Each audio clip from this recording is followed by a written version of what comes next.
আচ্ছা বাবা, দেখছো বর্তমান যুগ কত খারাপ।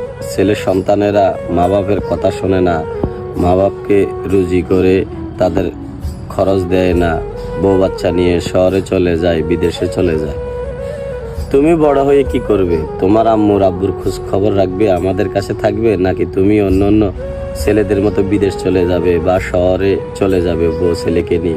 আব্বু, তুমি এবং আমার আম্মু আমার দাদুর সাথে আমার দাদার সাথে যে আচরণ করতেছ, কিভাবে তোমরা আমার থেকে ভালো কিছু আশা করো? আগে তোমরা ভালো হয়ে যাও। দেখো আব্বু, আমরা তোমাদের থেকে শিখতেছি। তুমি এবং আমার আম্মু আমার দাদা দাদির সাথে ভালো ব্যবহার করো, তাদের খেদমত করো। দেখবে আমাদের মতন সন্তানদের কাছে তোমাদের আশা করতে হবে না, অটোমেটিক তোমাদের জন্য আল্লাহর তরফ থেকে বরাদ্দ হয়ে যাবে। যেমন কর্ম তেমন ফল। আব্বু, আমাদেরকে যেমন মানুষ করবে আমরা তেমনই হব। আমরা তো তোমাদের থেকে সবকিছু শিখতেছি।